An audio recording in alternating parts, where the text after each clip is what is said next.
Con nosotros Jorge Altamirano, presidente del Colegio de Corredores Inmobiliarios. Lo saludamos a Jorge, le decimos su buen día. ¿Qué tal, Jorge? Te saluda Silvio Barroso. Bienvenido al aire de Dial Radio TV. ¿Cómo andás? Buen día, Silvio. Buen día a toda la audiencia de la radio. ¿Cómo les va? Muchas gracias por la invitación. Bueno, como vos me imagino que lo sabés, la cantidad de preguntas y mensajes de la gente, ¿no? Cuando uno habla de alquileres, viste que hay temas que son de mucha importancia. Las obras sociales es una, ¿no? Después el tema de los alquileres es otro de los temas que también da mucho que hablar, y se va produciendo esto del teléfono descompuesto, ¿viste? Respecto de cómo se interpreta la ley, de qué cosas se pueden hacer, qué cosas no.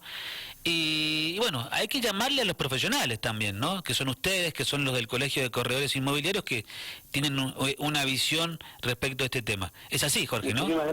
Muchísimas gracias por el reconocimiento, y es tal cual lo estás diciendo, Silvio. Consultamos, a ver, Jorge, ¿qué va a pasar ahora? Porque yo tratábamos de buscar recién con los chicos ahí con la producción, ¿cuál es la primera pregunta para Jorge? ¿Qué va a pasar ahora, Jorge, ahora en junio, julio? Bueno, en principio, vos ya te adelantabas a la novedad sobre la nueva ley de alquileres. Recordemos que en junio del 2020 se aprueba, junio del 2021 se vence el primer año de los contratos celebrados en aquella época, por lo cual la nueva ley de alquileres decía que conforme a lo que pactaban las partes, el precio se fijaba por un año, o sea que salía de circulación o quedaba prohibido el tema de los incrementos semestrales, ¿no es cierto? Por lo cual en junio de este año se vence el primer año al mismo precio que venían pagando las partes. Bien. O sea que este segundo año y tercer año que queda, de los 3 años de locación que dice la ley como mínimo, las va a regular el Estado a través del IPC y el RIPTE, que es una combinación entre salario e inflación. Para este caso, nuestro colegio ha trabajado en ello y hemos más o menos sacado un promedio en cuanto a lo que es ese porcentaje que tanto por ahí está en incógnita, ¿no es cierto? Y hemos deducido que aproximadamente va a ser del 35%. Bien. Es un trabajo hecho con el arrastre, digamos, de la inflación y el aumento de los salarios del 2020 en combinación con los del 2021. Todavía no está colgado en la página del Banco Central cuál va a ser el incremento real, porque al día de la fecha no tenemos ni siquiera el de mes de mayo. O sea que estimamos que recién el de este mes va a estar para el mes de julio. Pero bueno, los contratos vencen ahora y hay que aplicarle un incremento. Estimamos que va a ser del 35%. Bien.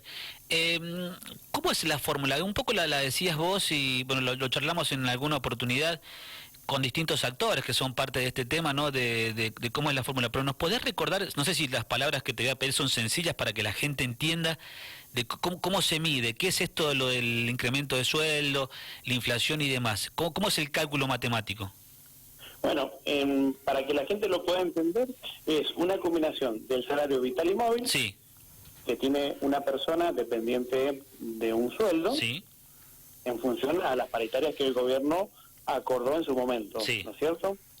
Y el otro ítem es una combinación de la inflación acumulada del 2020 al 2021, ¿no es cierto? En función a lo que, digamos, la canasta básica aumentó, por dar un ejemplo, puede ser la canasta básica o el resto de los elementos que tenemos. Es un ítem inflacionario. Es una combinación de esos dos ítems que queda regulado, digamos, por el Estado. El Estado es quien va a poner realmente a disposición de la gente en la página del Banco Central, ¿sí? Bien. Nosotros no lo podemos no lo podemos asegurar que va a ser un 35%, por eso decimos que es aproximadamente un 35%. Claro. Ese dato, ese porcentaje todavía no está publicado, es decir, todavía no es oficial. No. Lo que ustedes han hecho es por cuenta propia, agarrar la calculadora, la viroma, un papelito y sacar cuentas, y ustedes, por esto que nos venías contando, ustedes creen que podría llegar a ser de un 35%, ¿es así? Profesionalmente lo que ha hecho el colegio es estimar un cálculo del 35% aproximado. No Bien. sabemos porque esto lo maneja el Estado. ¿De cuánto es hoy con esta nueva ley, para recordar un poquito, de cuánto es la duración de un contrato de alquiler? El mínimo legal, tanto sea para casas de familia como para locales comerciales, es de 3 años. ¿Y cada cuánto es el aumento? Cada un año. Y el aumento es anual. Exactamente para ambos casos, digamos, para lo que es familia, el aumento es anual. Para lo que es locales comerciales, sí está contemplado el escalonamiento semestral. Bien, perfecto. ¿Sí? ¿Cómo está la situación hoy en San Rafael respecto de la oferta y la demanda? Bueno, también nuestro colegio ha podido hacer un relevamiento a nivel provincia de Mendoza, lógicamente, por lo cual hemos tenido resultados fehacientes respecto de los alquileres habitacionales y los alquileres comerciales. Sí. Y nos dio como resultado que los habitacionales, al día de la fecha, mes a mes, es este promedio que te voy a pasar, el 90% pudo cumplir con sus obligaciones.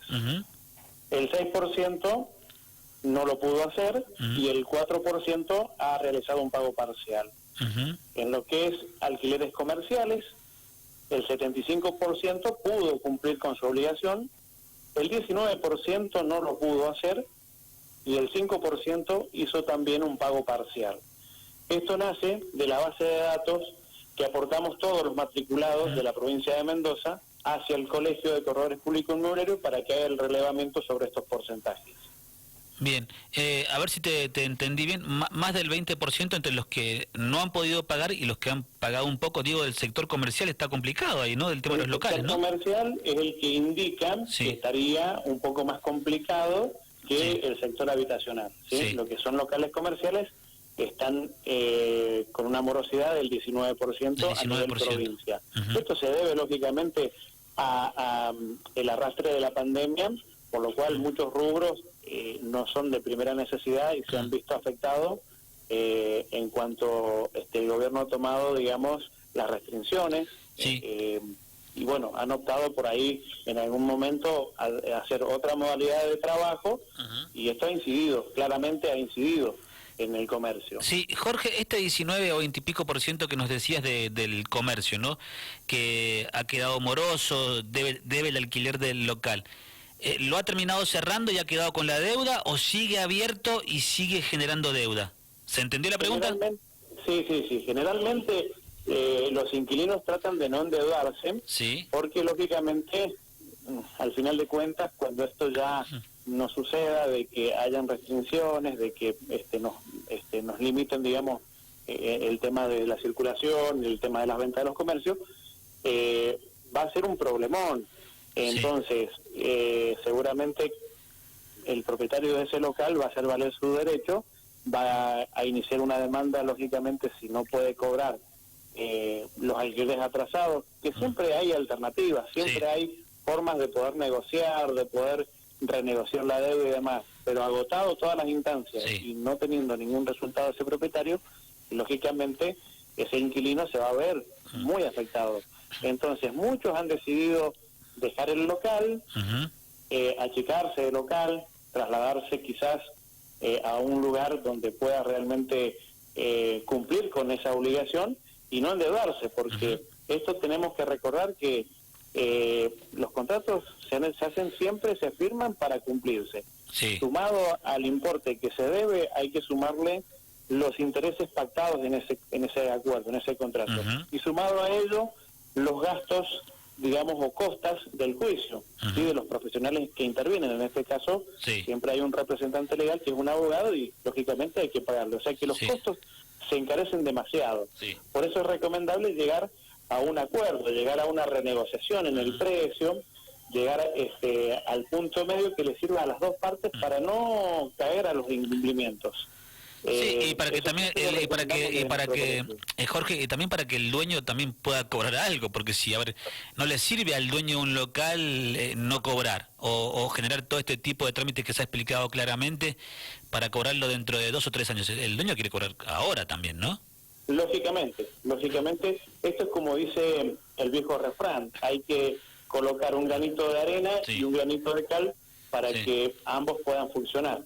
Lógicamente a ninguna de las dos partes le sirve este tipo de políticas, entonces hay que reinventarse, hay que tratar de resolverlo de alguna forma y que ese propietario siga percibiendo, aunque sea un poco menos, del alquiler en función a la renegociación que haga, y ese inquilino pueda seguir cumpliendo con ese contrato, porque de nada sirve llegar en un resultado final a un litigio, nadie lo quiere, por lo extenso que se han hecho hoy por hoy, lo largo, y por los costos que tienen.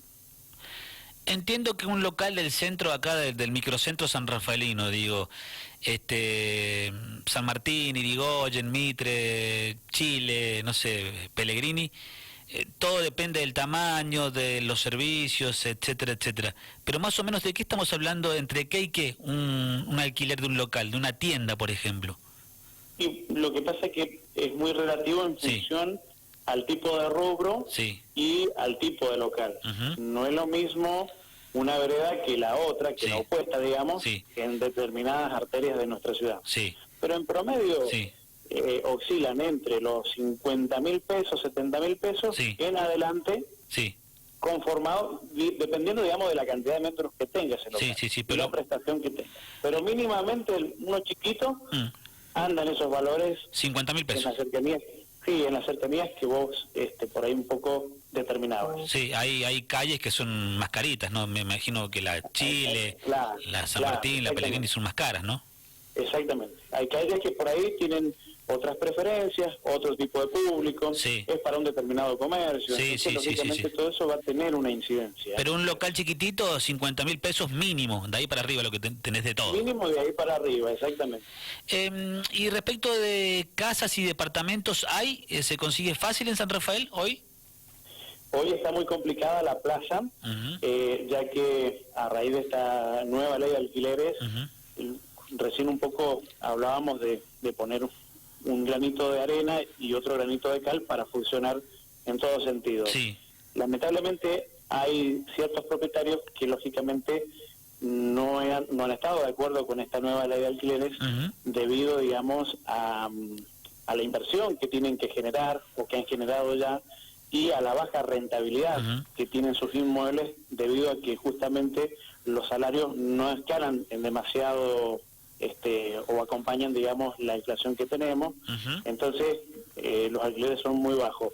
Muchos decidieron migrar sus alquileres, sus casas, sobre todo a la venta, y otros por ahí decidieron donar, hacer anticipos de herencia a sus hijos, otros han decidido frenar y decir, bueno, los estoy reparando hasta tanto saber qué va a pasar con todo esto. Pero ¿qué dato que estás diciendo que directamente prefieren vender? Totalmente, porque son políticas de Estado que no estarían sirviendo al sector privado.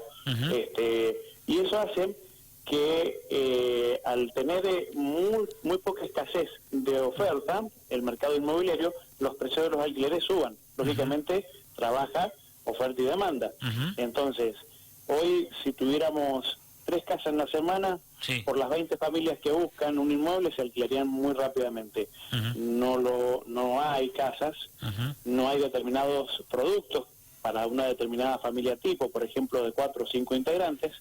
Entonces, lo poquito que va saliendo, tenés 20 clientes que están en espera para ese inmueble. Entonces, ¿qué pasa? De lo que valía 15.000 pesos, por darte un ejemplo, hoy se va a 18.000, se va a 20.000, se va a 28.000, se va a 30.000 pesos, depende del tipo de inmueble y ubicación, lógicamente. Pero por eso los precios por ahí un poco son alarmantes y mucha gente dice, nos echa a veces la culpa a nosotros, los inmobiliarios, tienen la culpa.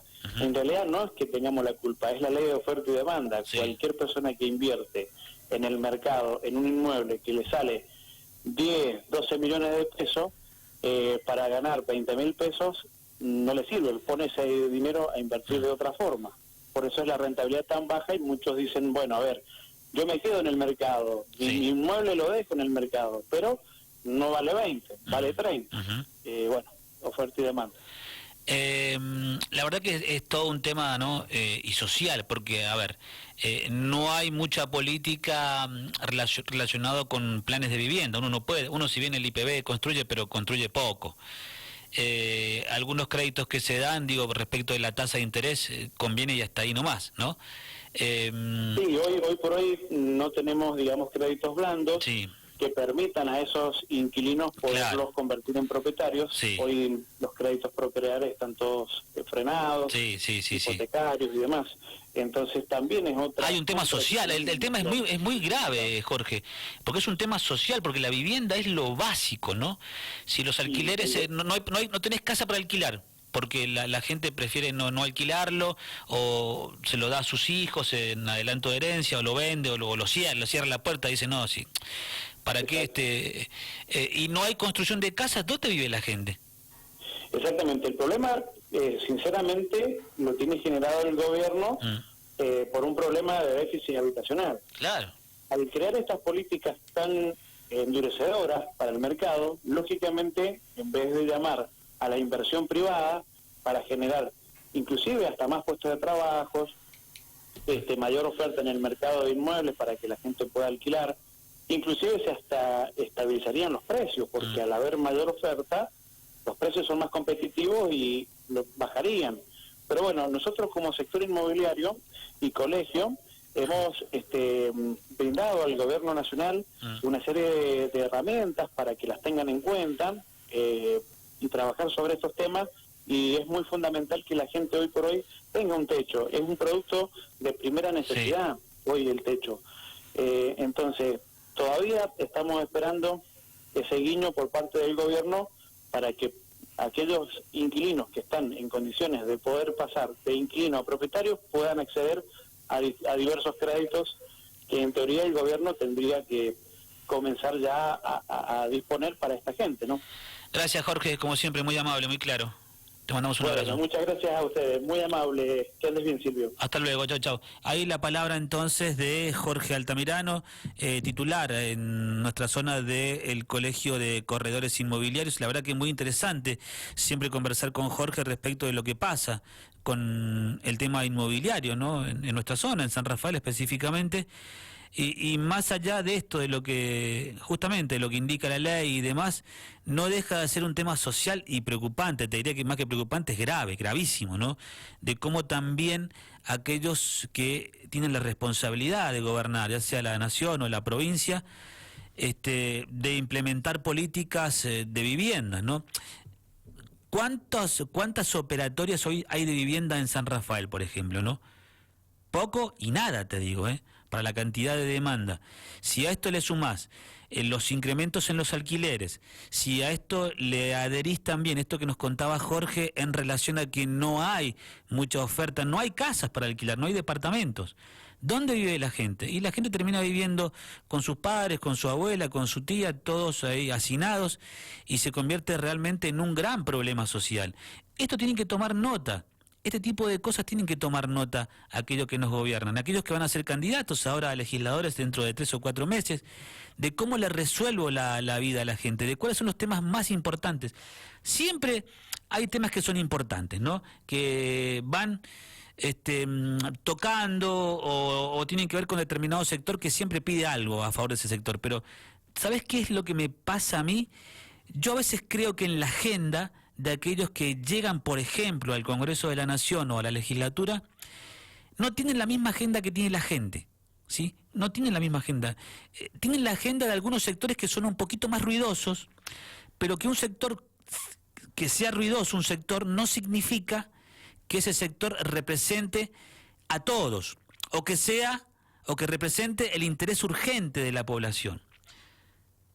No sé si soy claro con lo que estoy diciendo. Hay sectores que hacen más bullicio y quizás para calmarlos o con el fin de otorgar quizás a lo mejor algún derecho, lo pongo en agenda. Pero la verdad es que la agenda, para la gran mayoría de la gente, muchas veces pasa por otro lado. Yo no tengo dudas que uno de los grandes problemas que tiene la República Argentina, y me voy a quedar un poquito en nuestra patria chica, que es la provincia de Mendoza, hoy el tema vivienda es el gran tema a discutir. el gran tema a discutir es el tema de la vivienda, de la casa propia. Un IPB que funciona poco y nada, un gobierno nacional que créditos poco y nada, Procrear y hasta ahí nomás, y con créditos respecto de la tasa que no te conviene pero para nada, gente que va a terminar de pagar sus hijos y sus nietos, y que en definitiva terminan pagando cuotas que les conviene pagar 2 casas, un alquiler de una casa y un departamento, casas que no hay para alquilar, departamentos que no hay para alquilar, y terminamos convirtiendo esto en una angustia generalizada, con gente viviendo hacinada. Le damos la piecita del fondo para que se vengan nuestros hijos y nuestros nietos a vivir aquí, y somos 30, 20, 10 o 15 o 5 o 6 en una casa que no alcanza para todos, con todo lo que eso significa. Es el gran problema que tiene hoy la República Argentina, que es el déficit habitacional. No tengo dudas, repito, que es la gran deuda y que es un tema que no está en agenda. Hoy tenemos a una oposición que lo único que le importa es si Pfizer hace contrato o no, que si bien es un tema muy importante, que estamos hablando obviamente de salud, pero no sé si lo más importante es si es Pfizer, Sputnik o AstraZeneca, ¿no? Lo importante es que llegue la vacuna y lo importante es que estemos todos sanos, ¿sí? Eso es lo más importante. Y que se generen políticas de salud de Estado, políticas de salud de Estado, ¿no? Para que lleguen a todos. Pero vos escuchás a una oposición que lo único que habla hoy, que lo único que le marca cuando marca territorio, marca terreno al gobierno, es solamente sobre eso. O sobre el vacunatorio VIP ya pasó, ya quedó atrás. Hace 5 meses el vacunatorio VIP, listo. Si la justicia accionó o no accionó, ya veremos. Si un fiscal investiga o no investiga, ya veremos. Mirá que hay para dar, mirá que hay temas de agenda, y no se ponen los temas en la agenda. Ni el oficialismo, ni la oposición. Y estamos escuchando al titular del Colegio de Corredores Inmobiliarios, que un local acá en el centro de San Rafael, mínimo entre 50.000 y 70.000 pesos, mirá que tenés que tener guita para juntar la guita para alquiler, ni hablar de la luz, el gas y todo lo demás. Tenés que vender para pagar todo eso, y para tener la ganancia y pagar sueldos, y etcétera, etcétera. Pero la agenda pasa por otro lado. Así que muchachos, chicos, chicas, correligionarios, camaradas, gente del PRO, de la izquierda, del radicalismo, el peronismo, agarren un papel, agarren un cuadernito. No es tan difícil el ejercicio. Agarren un cuaderno, agarren una virome y digo, esta es mi agenda. ¿Qué pide la gente hoy? ¿Qué está diciendo la gente? ¿Qué es lo que reclama la gente? Y lo que reclama la gente es esto: un lugar para vivir, tan simple como eso. Mientras puedo ser beneficiario de algún operatorio o de un crédito que esté acorde a mi sueldo, bueno, deberé alquilar, pero que el alquiler me sirva, que tenga mucha oferta, que pueda ser conveniente para ambos sectores, para el que está de los dos lados del mostrador. De eso habla la gente. 12:34.